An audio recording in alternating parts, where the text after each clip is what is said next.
Hello everyone, welcome to my YouTube channel self study. तो आज हम लोग पढ़ेंगे केमिकल रिएक्शंस का पार्ट बी। पार्ट ए हमने ऑलरेडी कवर कर चुका है, जिसमें हमने पढ़ा था कि इवोल्यूशंस ऑफ गैस का इवोल्यूशंस कैसे होता है, फोटोसिंथेसिस से फोटोसिंथेसिस का रिएक्शंस कैसे होता है, हीट एनर्जी से रिएक्शंस कैसे होता है, चेंज इन एनर्जी का चेंज कैसे होता है, सॉलिड से लिक्विड चेंज कैसे होता है। सो पार्ट ए में हम लोगों ने ऑलरेडी अच्छे से ये कवर कर चुका है। अब पार्ट बी में हम लोग पढ़ेंगे कि केमिकल रिएक्शंस कितने तरह का होता है। सो बेसिकली हम लोग यहाँ पे day to day life example नहीं लेंगे, जैसे कि हमारे आसपास जितने भी केमिकल रिएक्शंस होते हैं, जैसे कि दही का दूध का दही में जमना, कोई भी फल का पकना या सड़ना, वो सारे केमिकल रिएक्शंस हैं। पर ये सब एग्जांपल हम लोग नहीं लेंगे, हम लोग यहाँ पे केमिस्ट्री के हिसाब से केमिकल का एग्जांपल लेंगे और ये कितने तरह का होता है ये भी आज हम लोग डिस्कस करेंगे। सबसे पहले है कॉम्बिनेशन रिएक्शंस। तो शॉर्ट में मैं बता देती हूँ, कॉम्बिनेशन रिएक्शंस मतलब दो कंपाउंड कंबाइन होके एक सिंगल कंपाउंड बनता है, एक सिंगल सब्सटेंस बनता है, उसको कॉम्बिनेशन रिएक्शंस कहते हैं। डिकम्पोजिशन रिएक्शन ठीक कॉम्बिनेशन रिएक्शंस का ऑपोजिट होता है। जैसे एक सब्सटेंस टूट करके दो सब्सटेंस बनता है। डिस्प्लेसमेंट रिएक्शंस क्या होता है कि कोई डिस्प्लेस कर रहा है, मतलब अगर जो एलिमेंट सबसे ज़्यादा रिएक्टिव है वो लेस एलिमेंट जो कम रिएक्टिव करता है उसको हटा देगा। यानी कि मान लीजिए एक एग्जांपल लेते हैं कि अगर कोई ग्रुप में 5 लड़का है, 5 में से अगर 4 लड़का ज़्यादा तेज है और एक लड़का नहीं है, तो उसको क्या करेगा, डिस्प्लेस हटा देगा। उसी को कहते हैं displacement reaction. Double displacement reactions में आयन और रेडिकल का एक्सचेंज होता है, उसको कहते हैं डबल डिस्प्लेसमेंट रिएक्शन। तो ये लाइन बाय लाइन हम लोग रीड करेंगे और एक्सप्लेन भी करते हैं। सबसे पहले है कॉम्बिनेशन रिएक्शंस। ये रिएक्शंस इन विच 2 और more substance combine to form a single substance is called combination reaction. तो वही हुआ कि जब दो या दो से अधिक सब्सटेंस कंबाइन करके एक सिंगल सब्सटेंस बनता है, उसको कॉम्बिनेशन रिएक्शन कहते हैं। In the above reaction the combinations of a substance, यहाँ पे अबव रिएक्शंस किया गया जिसमें ए एक सब्सटेंस हुआ, बी एक सब्सटेंस हुआ, कंबाइन हुआ और ए भी एक सब्सटेंस बना, न्यू सब्सटेंस बना, तो इसी को कहते हैं कॉम्बिनेशन रिएक्शन। तो कॉम्बिनेशन रिएक्शन में क्या होता है कि two element combine to form a compound. Combination reaction में हमेशा दो या दो से अधिक एलिमेंट कंबाइन होके सिंगल ही कंपाउंड बनेगा। This reaction is also called synthesis. और इसी कॉम्बिनेशन रिएक्शंस को हम लोग सिंथेसिस रिएक्शंस भी कहते हैं। यहाँ पे कुछ एग्जाम्पल दिया हुआ है, जैसे कि जब आयरन और सल्फर को कंबाइन किया जाता है और उसमें हीट दिया जाता है, तो वो आयरन सल्फाइड बनता है। सिमिलरली और एक एग्जांपल है, कार्बन और ऑक्सीजन को जब हीट दिया जाता है तो वो carbon dioxide plus heat release करता है। सेकेंड पॉइंट क्या कहता है, an element and a compound can combine to give one product. Combination reaction में हमेशा वन प्रोडक्ट ही बनेगा। अगर दो कंपाउंड अगर कंबाइन होगा तो हमेशा एक प्रोडक्ट ही बनेगा। जैसे एक एग्जांपल है, कार्बन मोनोऑक्साइड 2CO कंबाइन हुआ किसके साथ, ऑक्सीजन के साथ, और ये क्या दिया, कार्बन डाइऑक्साइड दिया, यानी कि सिंगल कंपाउंड। थर्ड पॉइंट है, 2 और more compound can combine to form a single product. यहाँ पे भी वही सेम पॉइंट है कि 2 या 2 से अधिक कंपाउंड जब कंबाइन करेगा तो एक सिंगल प्रोडक्ट को देगा। एग्जाम्पल है ammonia and hydrogen chloride. Ammonia जब रिएक्ट करेगा हाइड्रोजन क्लोराइड के साथ, एमोनियम क्लोराइड बना, एक सिंगल कंपाउंड बना, एक सिंगल प्रोडक्ट बना। सो कॉम्बिनेशन रिएक्शंस का और भी कुछ एग्जांपल दिया हुआ है, जैसे PCl3 phosphorus trichloride plus chlorine को हीट करने के बाद फास्फोरस पेंटाक्लोराइड बनता है। सल्फर डाइऑक्साइड प्लस वाटर को कंबाइन करने के बाद सल्फ्यूरिक एसिड बनता है। नाइट्रोजन पेंटाऑक्साइड प्लस वाटर को कंबाइन करने के बाद नाइट्रिक एसिड बनता है। उसके बाद कैल्शियम ऑक्साइड को वाटर के साथ कंबाइन करने से कैल्शियम हाइड्रोक्साइड बनता है। ये कुछ एग्जांपल है जो कि बहुत इंपॉर्टेंट है। उसके बाद पढ़ेंगे डीकम्पोजिशन रिएक्शंस क्या होता है। तो डीकम्पोजिशन मतलब एक सिंगल कंपाउंड टूट कर दो कंपाउंड बनना, वही डिफिनेशंस है कि reactions in which a compound breakup on heating. मतलब ये कंपाउंड जो क्या होता है, टूट जाता है हीट करने के बाद, जो कंपाउंड टूट जाता है और वो दो से अधिक सब्सटेंस का प्रोड्यूस करता है, उसको कहते हैं decomposition reaction. Here the decomposition of the molecules A B take place to give two new substance. इसमें क्या होता है, एक मॉलिक्यूल्स ए बी टूट करके दो न्यू सब्सटेंस बना A and B. Since most of the decomposition reactions are carried out by heating, so decomposition reactions mostly heating के द्वारा होता है। They are called thermal decomposition reactions. और जो हीट के द्वारा डिकम्पोजिशन रिएक्शंस क्या होता है उसको थर्मल डिकम्पोजिशन रिएक्शंस कहते हैं। Due to decomposition a compound can break up to form two or more element. Decomposition reactions की वजह से ही कंपाउंड क्या होता है, ब्रेक होता है और दो या दो से अधिक एलिमेंट बनते हैं। कुछ एग्जांपल है, जब मर्क्यूरिक ऑक्साइड को हीट दिया गया तब वो मर्क्यूरिक प्लस ऑक्सीजन बन गया। सेकेंड एग्जांपल है वाटर में जब इलेक्ट्रिक करंट पास किया गया तब वो वाटर टूट करके हाइड्रोजन अलग हो गया और ऑक्सीजन अलग हो गया। Point number 2, a compound can break up to form both element and compound. Compound टूट करके क्या बना, एलिमेंट भी बन गया और एक कंपाउंड भी बन गया। जैसे कि पोटासियम नाइट्रेट को जब हीट दिया गया तब वो पोटासियम नाइट्रेट बन गया एक कंपाउंड, और ऑक्सीजन क्या हुआ, एक एलिमेंट बन गया। थर्ड पॉइंट है, compound can break up to form two or more new simpler compound. तो कंपाउंड क्या हुआ, ब्रेक करके दो या दो से अधिक न्यू सिंपलर कंपाउंड भी बन सकता है। जैसे कि कैल्शियम कार्बोनेट को हीट किया गया 100 डिग्री सेल्सियस में तो क्या हो गया, calcium oxide plus carbon dioxide दो न्यू सिंपलर कंपाउंड बन गया। इसी तरह यहाँ पे कुछ एग्जांपल दिया हुआ डिकम्पोजिशन रिएक्शंस का जो कि बहुत इंपॉर्टेंट है। जैसे कि पोटासियम क्लोराइड को हीट करने के बाद पोटासियम क्लोरेट को हीट करने के बाद पोटासियम क्लोराइड बना प्लस ऑक्सीजन बना। कॉपर हाइड्रोक्साइड को हीट करने के बाद कॉपर ऑक्साइड बना प्लस वाटर बना। कॉपर कार्बोनेट को हीट करने के बाद copper oxide plus carbon dioxide बन गया। हाइड्रोजन पेरोक्साइड को हीट करने के बाद वाटर प्लस ऑक्सीजन बना। तो ये एग्जाम्पल डिकम्पोजिशन रिएक्शन के एग्जाम्पल भी काफ़ी इंपॉर्टेंट है। अब हम लोग पढ़ेंगे डिस्प्लेसमेंट रिएक्शंस क्या होते हैं। तो a reactions in which a more active element displace less active element.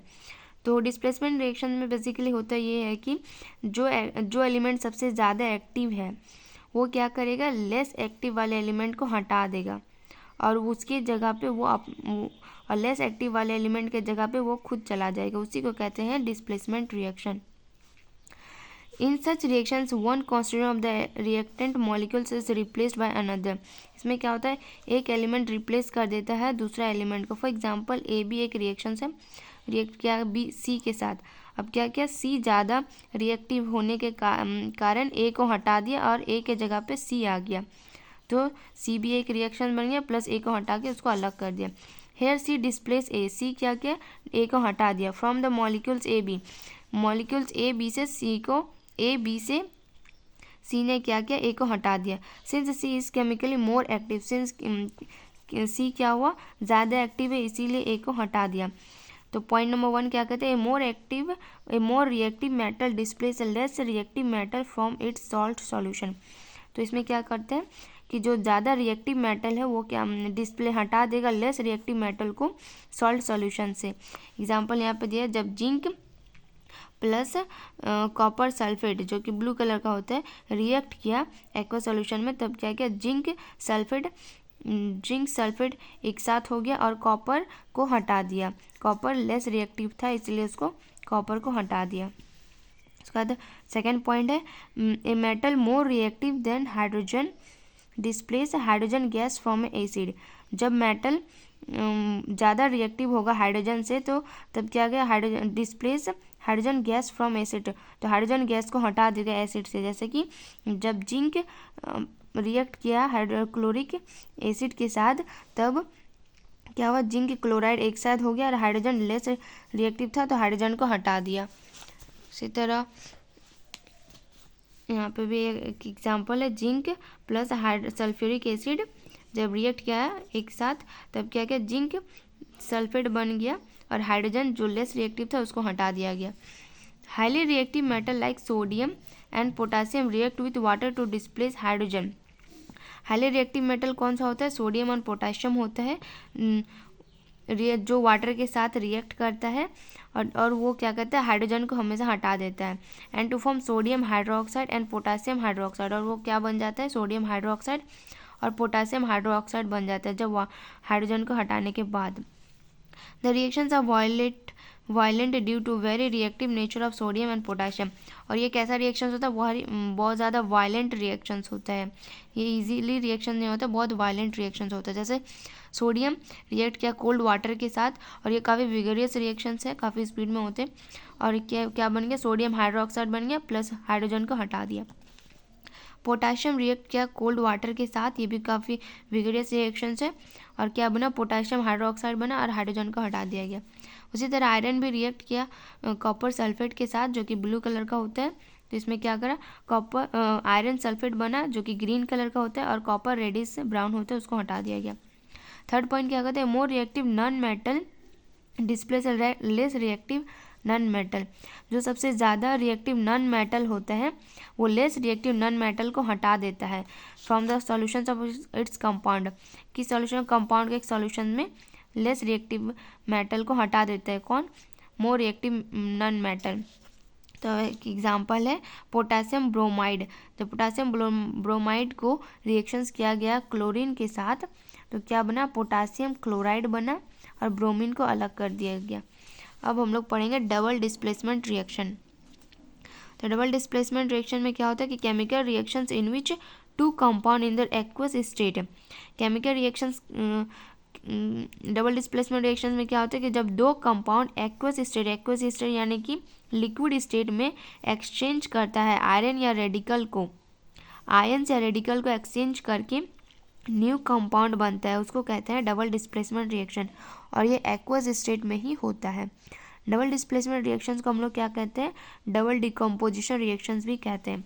For example AB plus CD double displacement, इसमें क्या कहा, दो प्रोडक्ट बना CB प्लस A के साथ D, C के साथ B का ऐड हो गया और D के साथ A का ऐड हो गया।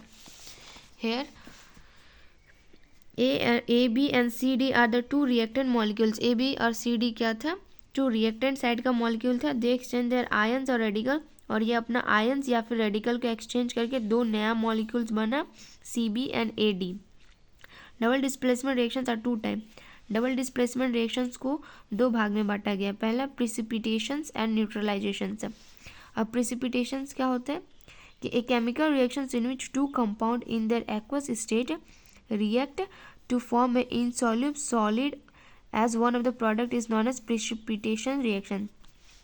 इसमें क्या होता है, जब दो कंपाउंड एक्वस स्टेट यानी कि लिक्विड स्टेट में रिएक्ट करता है तो एक कंपाउंड क्या होता है, इनसॉल्यूबल सॉलिड जैसा कुछ बनता है, मतलब वो घुलता नहीं है उस लिक्विड के साथ, वो इनसॉल्यूबल रहता है, उसी को कहते हैं प्रिसिपिटेट। और इसी प्रोसेस को कहते हैं प्रिसिपिटेशन रिएक्शन। जैसे कि एक एग्जांपल है बेरियम क्लोराइड, जब रिएक्ट किया गया सोडियम सल्फेट के साथ तब क्या बना, बेरियम सल्फेट, जो कि एक वाइट प्रिसिपिटेट, यहाँ पे आप देख सकते हैं रिएक्शन में एक वाइट प्रिसिपिटेट है और ये उस एक्वस स्टेट में घुला नहीं, ये एक बॉटम में आके बैठ गया, इसी को कहते हैं white precipitate. Plus sodium chloride उस एक्वस स्टेट में घुल गया। कुछ मोर एग्जाम्पल दिया हुआ है प्रिसिपिटेशन रिएक्शन का, जैसे कि सिल्वर नाइट्रेट, जब रिएक्ट किया गया हाइड्रोक्लोरिक एसिड के साथ तब क्या बना, सिल्वर क्लोराइड, जो कि वाइट प्रिसिपिटेट बना और ये भी एक्वस स्टेट में घुलता नहीं है, वाइट प्रिसिपिटेट बन के रह गया, प्लस नाइट्रिक एसिड भी बना। यहाँ पे कुछ और एग्जाम्पल दिया हुआ है, कॉपर सल्फेट, जब रिएक्ट किया सोडियम हाइड्रोक्साइड के साथ तब क्या बना, कॉपर हाइड्रोक्साइड, जो कि एक ब्लू प्रिसिपिटेट है, plus sodium sulphate aqueous state में घुल गया। और फिर लीड नाइट्रेट, जब रिएक्ट किया गया है अमोनियम हाइड्रोक्साइड के साथ तब क्या बना, लीड हाइड्रोक्साइड, जो कि एक वाइट प्रिसिपिटेट है और ये भी उसके बाद क्या बना, अमोनियम नाइट्रेट, जो कि एक्वस स्टेट में ये भी घुल गया। इसके बाद फोर्थ एग्जाम्पल दिया कैल्शियम क्लोराइड, जब रिएक्ट किया गया सोडियम हाइड्रोक्साइड के साथ तब कैल्शियम हाइड्रोक्साइड बना, जो कि वाइट प्रिसिपिटेट है, ये भी बॉटम में बैठ गया, और सोडियम क्लोराइड, जो कि एक्वस स्टेट में घुल गया। अब पढ़ेंगे न्यूट्रलाइजेशन रिएक्शंस क्या होता है। तो a chemical reactions in which the base और an alkaline react with an acid to produce salt and water only. So ऐसा रिएक्शन जो बेस या फिर अल्कलाइन के साथ रिएक्ट होने के बाद हमेशा सॉल्ट और वाटर ही प्रोड्यूस करेगा, वैसा रिएक्शंस को हम लोग कहते हैं न्यूट्रलाइजेशन रिएक्शंस। जैसे कि यहाँ पे जब एसिड हमेशा बेस या अल्कलाइन के साथ ही रिएक्ट करेगा और ये क्या प्रोडक्ट देगा, सॉल्ट प्लस वाटर, सॉल्ट और वाटर ही देगा, वैसे रिएक्शंस को हम लोग कहते हैं न्यूट्रलाइजेशन रिएक्शन। कुछ एग्जांपल है, जैसे सोडियम हाइड्रोक्साइड रिएक्ट किया गया हाइड्रोक्लोरिक एसिड के साथ, तब सोडियम क्लोराइड जो कि एक सॉल्ट है और वाटर H2O बना। ठीक उसी तरह जिंक ऑक्साइड जब रिएक्ट किया गया नाइट्रिक एसिड के साथ, तब जिंक नाइट्रेट बना प्लस वाटर बना। Some more example of neutralisation reactions, यहाँ पे कुछ एग्जाम्पल दिया हुआ है न्यूट्रलाइजेशन रिएक्शंस का, जैसे कि पोटासियम हाइड्रोक्साइड जब रिएक्ट करता है सल्फ्यूरिक एसिड के साथ, तब क्या बनता है, पोटासियम सल्फेट बनता है प्लस वाटर बनता है। और एक एग्जाम्पल है कॉपर ऑक्साइड जब रिएक्ट करता है नाइट्रिक एसिड के साथ, तब कॉपर नाइट्रेट बनता है प्लस वाटर बनता है। सो एक की पॉइंट है, all metallic oxide and metallic hydroxide are called base. तो जितना भी मेटेलिक ऑक्साइड है या फिर मेटेलिक हाइड्रोक्साइड है उसको हम लोग बेस कहते हैं।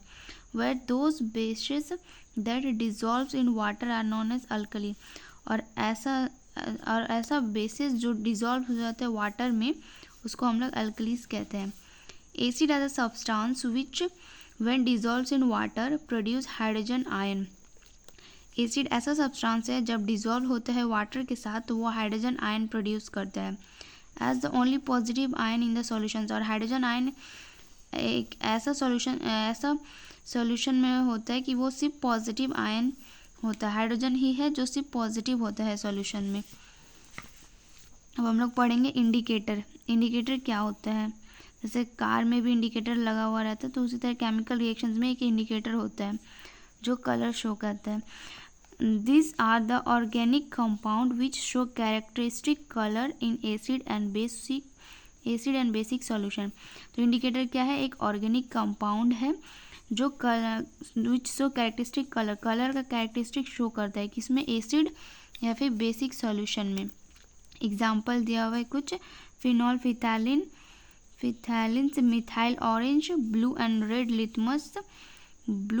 रेड लिटमस, ये सब क्या है, इंडिकेटर है। यहाँ पे 3 इंडिकेटर का नाम दिया हुआ है, जैसे कि लिटमस जब वो एसिड सॉल्यूशन में रहेगा तब वो रेड रहेगा और बेसिक सॉल्यूशन में वो चेंज होकर ब्लू बन जाएगा। मिथाइल ऑरेंज एसिड में रेड या पिंक रहेगा, बेसिक सॉल्यूशन में वो येलो बन जाएगा। फिनॉल फिथैलिन्स एसिड सॉल्यूशन में कलरलेस रहेगा और बेसिक सॉल्यूशन में पिंक बन जाएगा। The importance of neutralisation reactions in our daily life. अब न्यूट्रलाइजेशन रिएक्शंस का कुछ इंपॉर्टेंस होता है हमारे डेली लाइफ में, जैसे कि indigestions, the acidity and indigestions can be overcome by taking antacid like milk of magnesia. जैसे हमारे पेट में अगर गैस वैस हो जाता है तो हम लोग एक मेडिसिन लेते हैं जिसका नाम है मिल्क ऑफ मैग्नीशिया, वो एसिडिटी को कम करने के लिए होता है। ओरल हाइजीन्स, जो हमारे माउथ में जो हाइजीन होता है उसको कहते हैं oral hygiene. Many toothpaste content bases to neutralise the acid formed in the mouth. So बहुत सारा ऐसा टूथपेस्ट होता है जिसमें बेसिस मिलाया हुआ रहता है जो हमारे माउथ में एसिड बनता है उसको कम करने के लिए। इंसेक्ट स्टिंग, जब कोई कीड़ा काट लेता है उस टाइम हमें बहुत जलन या खुजली होती है, उस टाइम में भी बेस काम करता है। When a bee sting it inject an acid liquid. जब कोई भी बी मधुमक्खी काटता है तब वो एक एसिड लिक्विड फॉर्मिक एसिड को हमारी स्किन के अंदर छोड़ देता है। Skin which can be neutralise by applying a bases, और उसको हम लोग ठीक करने के लिए एक बेसिस का इस्तेमाल करते हैं जिसको कहते हैं क्लैमाइन सॉल्यूशन या फिर बेकिंग सोडा सॉल्यूशन और सोक्ड स्लैकेट लाइम। तो हम लोग जो बेसिस यूज़ करते हैं वो या फिर वो क्लेमाइन सॉल्यूशन होता है या फिर आप नॉर्मली बेकिंग सोडा भी यूज़ कर सकते हैं जब कोई भी मधुमक्खी काट ले तो। But wasp sting are alkaline, पर जो वास्प का स्टिंग होता है वो क्या होता है, अल्कलाइन होता है। They can be neutralise by vinegars which is a weak acid. तो वेनिगर क्या है, एक वीक एसिड है। Lemon juice can also be use, और उसमें लेमन जूस का भी हम लोग यूज़ कर सकते हैं। सॉइल ट्रीटमेंट, सॉइल को ट्रीटमेंट करने के लिए भी हम लोग बेसिक का यूज़ करते हैं। If the soil is acidic, अगर जब सॉइल बहुत ज़्यादा एसिडिक हो जाता है, it can be treated with bases like quick lime, slaked lime और chalk to make it neutral. तो हम लोग कुछ बेसिस का यूज़ करते हैं, जैसे कि क्विक लाइम का भी यूज़ करते हैं, स्लैकेड लाइम का, या फिर चॉक का भी यूज़ करते हैं ताकि वो न्यूट्रल में आ जाए। Similarly basic soil are neutralise by adding sulphate salt. उसी तरह बेसिक सॉइल को भी अगर उस सॉइल में ज़्यादा बेसिक हो जाए तो उसको भी न्यूट्रलाइज करते हैं कुछ एडिंग सल्फेट, जब सॉइल में सल्फेट को ऐड करके हम लोग बेसिक को न्यूट्रलाइज करते हैं। अब यहाँ पे मेटल एक्टिविटी सीरीज, अब हम लोग पढ़ेंगे कि मेटल एक्टिविटी सीरीज क्या होता है। On the basics of the rate of the reactions of metal with oxygen, water and dilute acid. On the basis of rate of reactions, rate of reactions को जब शो करते हैं metal का oxygen के साथ या फिर वाटर एंड डाइल्यूट एसिड के साथ, they have been arrange in a decreasing order. और जो अरेंजमेंट होता है डिक्रीजिंग ऑर्डर में ऑफ द केमिकल रिएक्टिविटी में, उसी को कहते हैं मेटल एक्टिविटी सीरीज। जैसे कि ये इसको कहते हैं मेटल एक्टिविटी सीरीज, इसको डिक्रीजिंग ऑर्डर में लिखा गया है। सबसे पहले रहेगा मोस्ट रिएक्टिव मेटल, उसके बाद सबसे नीचे रहेगा लेस रिएक्टिव मेटल। तो a list in which the metal are arrange in the decreasing order of their chemical reactivity is called metal reactivity series. तो मेटल रिएक्टिविटी सीरीज क्या है? जब मेटल को अरेंज किया गया है डिक्रीजिंग ऑर्डर में इन्हें केमिकल रिएक्टिविटी, उसी को कहते हैं metal reactivity series. Among the commonly non metal, the most active metal, जो सबसे ज़्यादा एक्टिव मेटल क्या होता है? पोटाशियम होता है, उसको टॉप में रखा जाता है। और जो लेस एक्टिव मेटल, जो सबसे कम एक्टिव मेटल होता है, वो प्लेटिनम होता है और उसको सबसे बॉटम में रखा जाता है। जैसे कि यहाँ पे आप देख भी सकते हैं, पोटाशियम के से डिनोट करते हैं, उसको सबसे ऊपर रखा गया है, और पीटी प्लेटिनम वो उसको सबसे नीचे रखा गया है। Special features of the activity series, तो एक्टिविटी सीरीज का कुछ फीचर्स होते हैं, जैसे कि to easy with which a metal in solutions loses electron and form a positive ions। तो इसमें क्या होता है कि ईजिली तरीके से अपना इलेक्ट्रॉन को लूज कर देता है और वो पॉजिटिव आयन बन जाता है। मतलब जो भी अपना इलेक्ट्रॉन को देगा वो हमेशा पॉजिटिव रहेगा और जो लेगा वो हमेशा नेगेटिव रहेगा। Decrease down the series from potassium to platinum, और ये डिक्रीज डाउन द सीरीज में है पोटाशियम से प्लेटिनम में। Hydrogen is included in the active series, hydrogen को इंक्लूड किया गया है एक्टिव सीरीज में। लाइक मेटल के ही रूप में हाइड्रोजन को भी यूज़ किया गया, जबकि हाइड्रोजन क्या है? ये गैस के रूप में है, बट इसको भी यूज़ किया गया है। It to loses an electron and become positive charge, क्योंकि ये भी कभी कभी इलेक्ट्रॉन को लूज़ करता है और ये हमेशा पॉजिटिव चार्ज बनता है, क्योंकि हाइड्रोजन में हमेशा एक इलेक्ट्रॉन रहता है। तो एक इलेक्ट्रॉन वो क्या करेगा? हमेशा वो एक इलेक्ट्रॉन दूसरों को दे देता है, इसलिए वो पॉजिटिव चार्ज बन जाता है। In most of the chemical reactions, कुछ केमिकल रिएक्शन में ही ऐसा होता है। The series facilitate the comparative study of metal in term of the degree of their reactivity. तो the series facilitate the comparative study of metal, तो इसमें भी हम क्या पढ़ सकते हैं? स्टडी ऑफ मेटल को भी हम लोग रीड कर सकते हैं in the term of degree के हिसाब से। The compound of the metal like oxide, carbonate, nitrate and hydroxide two can be easily compared। तो ये मेटल एक्टिविटी सीरीज में हम लोग easily ऑक्साइड, कार्बोनेट और नाइट्रेट एंड हाइड्रोक्साइड को हम लोग कंपेयर कर सकते हैं। Activity number 6 which is not necessary to read, यहाँ पे एक टेबल भी है, table showing reactivity of metal with oxygen, water and acid.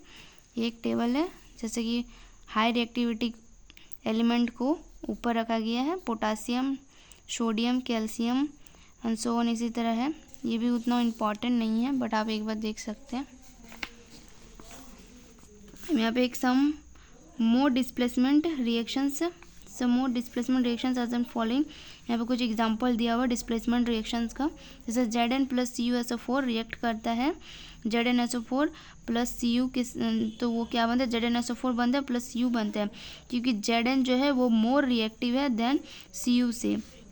उसी तरह Mg प्लस FeSO4 जब रिएक्ट करता है तो मैग्नीशियम सल्फेट बनता है प्लस Fe बनता है, क्योंकि मैग्नीशियम जो है वो ज़्यादा रिएक्टिविटी है आयरन से। उसी तरह जिंक जब रिएक्ट करता है H2SO4 के साथ तब क्या बनता है, जिंक सल्फेट बनता है प्लस हाइड्रोजन बनता है, क्योंकि जिंक जो है वो मोर रिएक्टिव है हाइड्रोजन से। Non metal also show displacement reaction से, नॉन मेटल भी डिस्प्लेसमेंट रिएक्शन शो करता है, जैसे कि chlorine is more reactive than iodine. Chlorine क्या है, ज़्यादा रिएक्टिव है आयोडीन से। एग्जाम्पल पोटाशियम आयोडाइड जब रिएक्ट करता है क्लोरीन के साथ तब क्या बनता है, पोटाशियम क्लोराइड बनता है प्लस आयोडीन भी बनता है। अब हम लोग पढ़ेंगे type of chemical reactions on the basics of energy change. कितने टाइप ऑफ केमिकल रिएक्शंस होता है on the basics of energy change के हिसाब से। Chemical reactions involves energy change, chemical reactions भी क्या करता है, एनर्जी को चेंज करता है। ये chemical reactions involves the breaking up of chemical bond, chemical reactions क्या करता है, केमिकल बॉन्ड को ब्रेक करता है बिटवीन टू एटम का जो बॉन्ड होता है उसको ब्रेक करता है। Resulting in the absorption of energy, जिसमें रिजल्ट क्या होता है कि वो एनर्जी को एब्जॉर्ब करते हैं in a form of heat, and simultaneously the formation of bond take place with the release of energy. और क्या होता है कि formation of bond take place होता है जिसमें एनर्जी रिलीज होता है। This two types of energy are different from each other, और क्या ये दोनों एनर्जी क्या है, अलग अलग है एक दूसरे से। There is neither a surplus और a deficit of energy during the reactions. Therefore in a chemical reactions energy is either absorb और release। तो केमिकल रिएक्शन में क्या होता है कि एनर्जी आइदर वो एब्जॉर्ब करता है या फिर वो रिलीज करता है। Depending upon the energy absorb और involve chemical reactions are of two types. अब डिपेंड करता है कि एनर्जी एब्जॉर्ब कर रहा है या फिर इन्वॉल्व कर रहा है, तो वो केमिकल रिएक्शंस कितना दो भागों में बांटा गया है, पहला एक्सोथर्मिक और इंडोथर्मिक। अब एक्सोथर्मिक क्या होता है, ए chemical reactions in which heat is given out. जब केमिकल रिएक्शंस में हीट गिवन आउट होता है या फिर हीट रिलीज होता है उसको कहते हैं exothermic reactions. It causes a rise in temperature. इसमें example of exothermic reactions, exothermic reactions का कुछ एग्जाम्पल दिया हुआ है, जैसे when carbon burn in oxygen to form carbon dioxide a lot of heat is produce. जब कार्बन बर्न होता है ऑक्सीजन के साथ तब कार्बन डाइऑक्साइड प्रोड्यूस होता है और उसमें बहुत सारा हीट भी प्रोड्यूस होता है। उसका केमिकल इक्वेशंस कुछ इस तरह बना, कार्बन प्लस ऑक्सीजन जब रिएक्ट हुआ तब वो कार्बन डाइऑक्साइड बना और बहुत सारा हीट रिलीज हुआ। उसी तरह क्विक लाइम CaO को क्विक लाइम कहते हैं, जब रिएक्ट हुआ वाटर के साथ तो स्लैकेट लाइम बना और बहुत सारा हीट भी रिलीज हुआ। तो respiration, rusting, burning of fuel like coal, petrol, kerosene etcetera are some common exothermic reaction. Respiration, rusting, burning of fuel like coal, petrol, kerosene etc. are some common exothermic reactions। तो respiration सांस का लेना और छोड़ना, rusting iron का rust होना, burning of fuel kerosene या petrol का बर्निंग होना और कोल का भी जलना, ये सब में क्या होता है, बहुत सारा हीट रिलीज होता है, उसी को हम लोग एक्सोथर्मिक रिएक्शंस कहते हैं। यहाँ पे अब पढ़ेंगे इंडोथर्मिक रिएक्शंस। इंडोथर्मिक रिएक्शंस क्या होता है, chemical reactions in which heat is absorb. जिसमें केमिकल रिएक्शंस में जब हीट एब्जॉर्ब होता है तब उसको कहते हैं endothermic reactions. It cause a fall in temperature. इसमें क्या करता है कि टेम्परेचर को घटा देता है। जब हीट एब्जॉर्ब करेगा तो ऑटोमेटिक टेम्परेचर घट जाएगा। कुछ एग्जांपल दिया हुआ, जैसे नाइट्रोजन रिएक्ट करता है ऑक्सीजन के साथ, इसमें हीट देके जब रिएक्ट करता है 3000 डिग्री सेल्सियस में तो नाइट्रिक ऑक्साइड बनता है।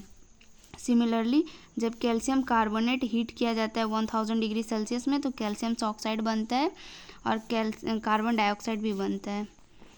अब हम लोग पढ़ेंगे metallic and non metallic oxide क्या होता है। Oxide is a compound which essentially content oxygen in its molecule. So oxide क्या होता है, ऐसा कंपाउंड होता है जिसमें ऑक्सीजन मॉलिक्यूल्स होता है, केमिकली कंबाइन विथ मेटल और नॉन मेटल। सो ऑक्साइड केमिकली कंबाइन होता है मेटल या फिर नॉन मेटल के साथ, उसकी को हम लोग ऑक्साइड कहते हैं। तो ऑक्साइड को मेनली 2 पार्ट्स में डिवाइड किया गया है, metallic oxide and non metallic oxide में। सो ऑक्साइड यानी कि ऑक्सीजन ऐड होना चाहिए, और फिर उसको 2 पार्ट में डिवाइड किया है, मेटेलिक ऑक्साइड और नॉन मेटेलिक ऑक्साइड। फिर मेटेलिक ऑक्साइड को फिर 2 पार्ट में डिवाइड किया है, basic oxide and amphoteric oxide. फिर नॉन मेटेलिक ऑक्साइड को भी 2 पार्ट में डिवाइड किया गया है, acid oxide and neutral oxide. So basic oxide का कुछ एग्जांपल है N2O, CaO, MgO etcetera. Amphoteric oxide का कुछ एग्जांपल है ZnO, Al2O3, PbO, lead oxide etcetera. Acidic oxide का भी एग्जांपल है carbon dioxide SO2, P2O5 etcetera. Neutral oxide का कुछ एग्जांपल है वाटर CO, NO एक्सेट्रा। अब हम लोग जानेंगे कि मेटेलिक ऑक्साइड क्या होता है। So metallic oxide are formed when metal react with oxygens on heating और without heating. Metallic oxide basically होता है जब मेटल रिएक्ट करता है ऑक्सीजन के साथ, आइदर वो हीट लेकर या फिर विदाउट हीट के साथ जब वो रिएक्ट करता है ऑक्सीजन के साथ मेटल, उसी को कहते हैं मेटेलिक ऑक्साइड। जैसे कि metal like sodium, potassium, calcium, magnesium, zinc, aluminium, iron, lead etcetera, ये सब क्या करता है, रिएक्ट करता है ऑक्सीजन के साथ और प्रोड्यूस करता है ऑक्साइड। जैसे कि सोडियम रिएक्ट किया ऑक्सीजन के साथ तो सोडियम ऑक्साइड बन गया, कैल्शियम रिएक्ट किया ऑक्सीजन के साथ तो कैल्शियम ऑक्साइड बन गया, कॉपर रिएक्ट किया ऑक्सीजन के साथ वो कॉपर 2 ऑक्साइड बन गया, लीड जब रिएक्ट किया ऑक्सीजन के साथ तो लीड मोनोऑक्साइड बन गया। Some metallic oxide are also formed on heating, metallic carbonate, nitrate etcetera. कुछ मेटेलिक ऑक्साइड ऐसा भी बनता है जब उसमें हीट दिया जाता है मेटेलिक ऑक्साइड में, जैसे कि metallic like carbonate, nitrate etcetera.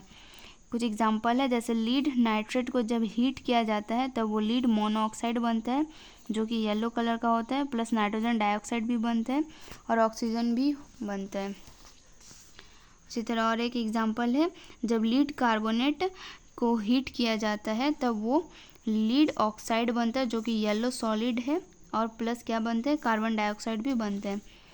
Limestone calcium carbonate को जब हीट किया जाता है तब वो कैल्शियम ऑक्साइड बनता है टूट के, उसके बाद कार्बन डाइऑक्साइड भी बनता है। Most of this metallic oxide are basic in nature. बहुत सारे मेटेलिक ऑक्साइड क्या होता है, बेसिक इन नेचर होता है, हैंस कॉल्ड बेसिक ऑक्साइड, और इसको हम लोग बेसिक ऑक्साइड भी कहते हैं। Some of this basic oxide dissolves in water to produce soluble base known as alkaline. और कुछ ऐसा ऑक्साइड भी होता है जो वाटर के साथ डिजॉल्व होता है और वो क्या बनता है, सॉल्यूब बेसिस नॉन, और उसको हम लोग कहते हैं अल्कलाइज। एग्जाम्पल, सोडियम ऑक्साइड जब रिएक्ट करता है वाटर के साथ तब बनता है सोडियम हाइड्रो ऑक्साइड। उसी तरह पोटासियम ऑक्साइड जब रिएक्ट करता है वाटर के साथ तब वो बनता है पोटासियम हाइड्रो ऑक्साइड। तो एग्जाम्पल आर वेरी इंपॉर्टेंट। जब sodium hydro oxide and potassium hydro oxide are strong alkaline, ये दोनों क्या है, सोडियम हाइड्रोक्साइड और पोटेशियम हाइड्रोक्साइड क्या है, स्ट्रॉन्ग अल्कलाइन है। They change the colour of indicator, indicator का वो कलर भी चेंज कर देता है, जैसे कि रेड लिटमस को ब्लू में टर्न कर देता है इन अल्कलाइन सॉल्यूशन में। And alkaline are the bases but all alkaline are bases, ये वेरी इंपॉर्टेंट पॉइंट है कि सारा अल्कलाइन क्या है, बेसिस है, but all bases are not alkaline, but सारा बेसिस अल्कलाइन नहीं है, because all bases are not soluble in water, क्योंकि सारा बेसिस वाटर में सॉल्यूब नहीं करता है, इसीलिए सारा बेसिस अल्कलाइन नहीं है। Example, ammonium hydroxide is a weak alkaline. Ammonium hydroxide क्या है, एक वीक अल्कलाइन है, although it does not contain any metal atoms in its molecules.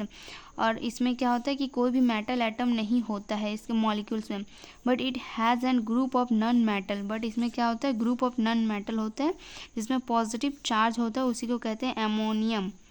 Ammonium में क्या होता है, NH4 प्लस चार्ज होता है। Basic oxide react with acid to produce salt and water. जब बेसिक ऑक्साइड रिएक्ट करता है एसिड के साथ तो हमेशा सॉल्ट एंड वाटर प्रोड्यूस करता है, जैसे कि कैल्शियम ऑक्साइड रिएक्ट करता है डाइल्यूट हाइड्रोक्लोरिक एसिड के साथ, तब बनता है कैल्शियम क्लोराइड प्लस वाटर। ठीक उसी तरह कॉपर ऑक्साइड जब रिएक्ट करता है डाइल्यूट सल्फ्यूरिक एसिड के साथ तब बनता है कॉपर सल्फेट प्लस वाटर। अब metallic oxide like zinc oxide, lead monoxide and aluminium oxide are called amphoteric oxide. ये बहुत इंपॉर्टेंट है कि एम्फोथेरिक ऑक्साइड किस किस को कहते हैं, जैसे जिंक ऑक्साइड को कहते हैं lead monoxide and ammonium oxide को हम लोग एम्फोथेरिक ऑक्साइड कहते हैं because they react both with acid as well as base, क्योंकि ये zinc oxide lead monoxide and aluminium oxide क्या होता है, दोनों के साथ रिएक्ट करता है, एसिड के साथ भी और बेसिस के साथ में। और ये दोनों रिएक्ट करने के बाद क्या बनते हैं, सॉल्ट एंड वाटर। जैसे कि जिंक ऑक्साइड रिएक्ट किया है हाइड्रोक्लोरिक एसिड के साथ, तो जिंक क्लोराइड बना प्लस वाटर भी बना। उसी तरह जिंक ऑक्साइड रिएक्ट किया है NaOH सोडियम हाइड्रोक्साइड के साथ, तो सोडियम जिंकेट बना और प्लस वाटर भी बना। अब zinc oxide react with dilute hydrochloric acid to produce salt zinc chlorate, while with sodium hydroxide a basis it produces salt sodium zincate and water. तो यहाँ पे और कॉमन एग्जांपल दिया हुआ है, जब लीड मोनोऑक्साइड रिएक्ट किया है हाइड्रोक्लोरिक एसिड के साथ तब लीड क्लोराइड बना और वाटर बना। इसी तरह जब लीड मोनोऑक्साइड रिएक्ट किया सोडियम हाइड्रोक्साइड के साथ तो सोडियम प्लम्बिड बना और फिर वाटर भी बना। अमोनियम हाइड्रोक्साइड जब रिएक्ट हुआ हाइड्रोक्लोरिक एसिड के साथ तो क्या बना, अमोनियम क्लोराइड बना और वाटर बना। और अमोनियम ऑक्साइड जब रिएक्ट किया सोडियम हाइड्रोक्साइड के साथ तो सोडियम एल्युमिनेट बना प्लस वाटर बना।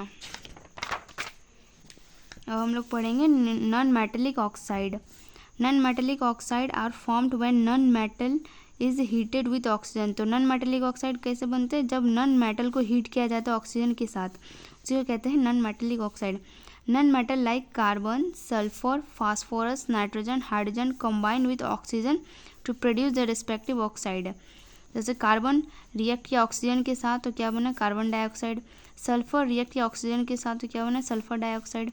नाइट्रोजन रिएक्ट किया ऑक्सीजन के साथ तो नाइट्रिक ऑक्साइड बना। हाइड्रोजन रिएक्ट किया ऑक्सीजन के साथ तो वाटर बना। Most of the non metallic oxide like carbon dioxide, sulphur dioxide, sulfur trioxide, phosphorus pentaoxide and nitrogen dioxide are all acid in nature. They turn most blue litmus into red. ये जितना भी sulphur dioxide carbon dioxide है ये क्या करते हैं, acid को blue litmus को रेड में कन्वर्ट कर देता है। They dissolves in water to produce respective acid. जैसे कि कार्बन डाइऑक्साइड डिजॉल्व हुआ वाटर के साथ क्या बना, कार्बोनिक एसिड बन गया। सल्फर डाइऑक्साइड रिएक्ट किया वाटर के साथ तो वो सल्फ्यूरिक एसिड बन गया। उसी तरह सल्फर ट्राइऑक्साइड जब रिएक्ट किया वाटर के साथ तो सल्फ्यूरिक एसिड बन गया। नाइट्रोजन डाइऑक्साइड जब रिएक्ट किया वाटर के साथ तो nitrous acid plus nitric acid बन गया। अब यहाँ पे है एसिड जब एसिडिक ऑक्साइड रिएक्ट करता है बेसिस के साथ एंड अल्कलाइन के साथ तो क्या बनता है, सॉल्ट एंड वाटर बनता है। कुछ एग्जाम्पल है जैसे कि सल्फर डाइऑक्साइड जब रिएक्ट हुआ सोडियम हाइड्रोक्साइड के साथ तब क्या बना, पोटासियम सल्फाइड प्लस वाटर बना। इसी तरह सल्फर डाइऑक्साइड जब रिएक्ट हुआ पोटासियम हाइड्रोक्साइड के साथ तब पोटासियम सल्फाइड बना प्लस वाटर बना। Note non metallic oxide like water, carbon monoxide, nitric oxide, nitrous oxide are neutral in nature. ये सब क्या है, न्यूट्रल है नेचर में। They do not change the colour of indicator, और ये इंडिकेटर का कलर चेंज नहीं करता है। So thank you for today.